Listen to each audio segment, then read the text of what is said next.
여러분 안녕하십니까? 9월 2일 화요일 KTV 뉴스 시작합니다. 이재명 대통령이 오는 23일 미국 뉴욕에서 열리는 제80차 유엔 총회에 참석해 기조연설을 합니다. 이 기간 이 대통령은 안전보장이사회 의장 자격으로 AI 안보와 관련한 토의를 열 예정인데요. 안보리 의장으로서 토의를 주재하는 건 우리나라 대통령으론 처음입니다. 최영은 기자입니다. 이달 셋째 주 미국 뉴욕에서 열리는 80차 유엔 총회 고위급 회의. 193개국 정상급 인사가 대거 참석하는 다자 외교 무대에 이재명 대통령이 참석합니다.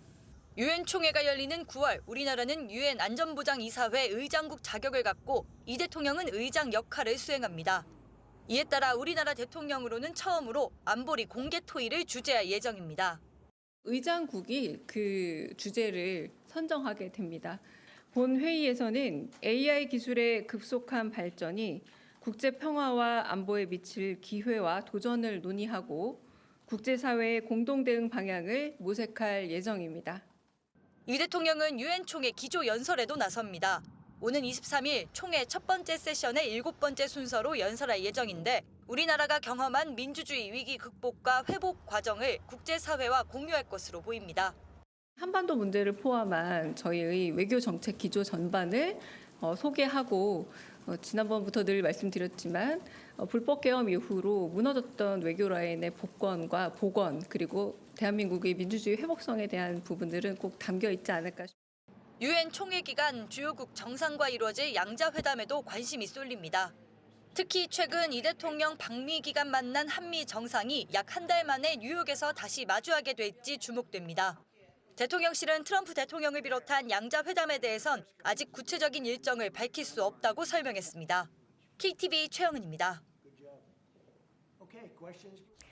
이재명 대통령이 국무회의를 열어 국무위원들과 국가 성장 전략을 논의했습니다. 이번 국무회의는 실시간 생중계로 국민 앞에 공개됐는데요. 이 대통령은 잠재 성장률 하락세를 반전시킬 첫 정부가 돼야 한다며 신기술 혁신과 산업 재편을 포괄할 종합대책 추진을 지시했습니다. 이혜진 기자입니다. 국가 성장 전략을 논의하기 위한 제40회 국무회의.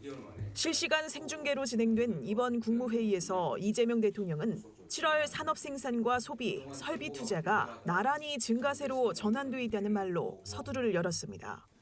특히 현장 민생과 직결된 소매 판매가 소비 쿠폰 지급에 힘입어 29개월 만에 가장 큰 폭으로 증가했다고 언급했습니다.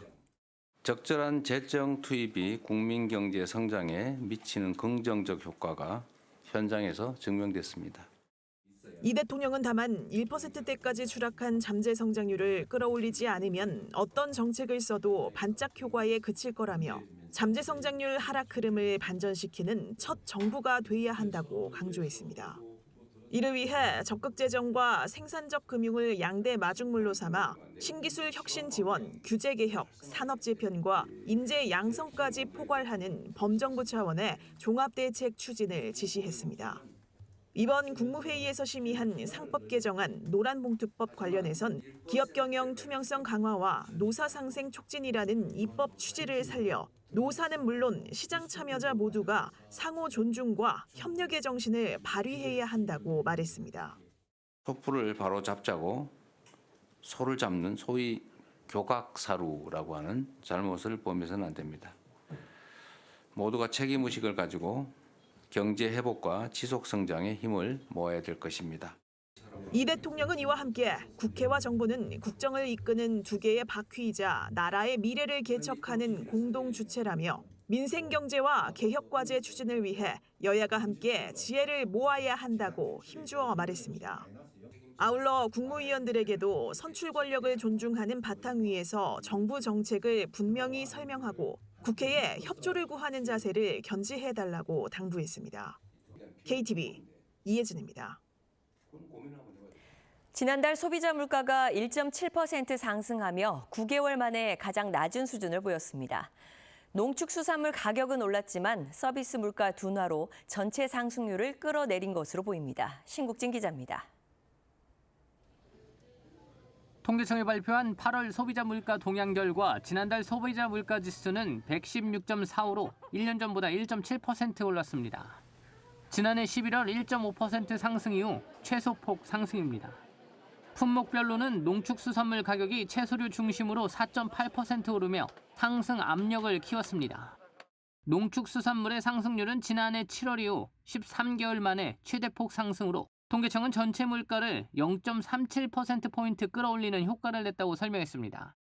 채소류 가운데 배추가 51.6% 올랐고 파프리카와 시금치가 각각 52.1%, 50.7%씩 전월 대비 두 자릿수 이상 뛰었습니다. 반면 공공서비스는 3.6% 하락했습니다. 특히 휴대전화료 물가지수는 1년 전보다 21% 떨어졌습니다. 휴대전화료는 코로나19 당시 전국민 통신비 2만 원 지원이 있었던 2020년 10월 이후 최대폭으로 내렸습니다. 통계청은 SK텔레콤이 해킹 사태로 대규모 가입자 이탈이 벌어지자 8월 한 달간 2천만 명이 넘는 전체 가입자의 통신요금을 50% 감면한 것이 원인으로 분석했습니다. 석유류 가격도 전년 동월 대비 1.2% 하락하며 공업제품 물가 상승폭을 줄였습니다. 휴대전화료 같은 경우 이번 8월 달에 일시적으로 감면됐기 때문에 그 하락폭이라든지 이런 거 감안했을 때는 그게 원래 가격으로 환원된다고 하면은 다음 달에는 그 영향으로 일부 상승할 수 있지 않을까 생각됩니다. 한편 OECD 방식의 근원물가 지표인 식료품과 에너지 제외 지수는 1.3% 상승했습니다. 자주 구매하는 품목 위주로 구성돼 체감 물가에 가까운 생활 물가 지수 상승률도 1.5%로 전달보다 크게 낮아졌습니다. KTV 신국진입니다. 김정은 북한 국무위원장이 중국 전승절 80주년 기념식에 참석하기 위해 어제 평양에서 중국으로 출발했습니다. 조선중앙통신은 김 위원장이 1일 전용 열차로 평양을 출발했다며 전용 열차는 2일 새벽 국경을 통과했다고 밝혔습니다.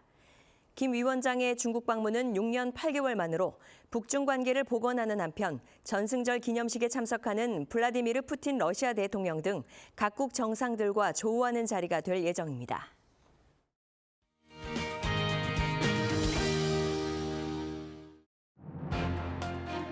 오늘의 주요 정책 소식입니다.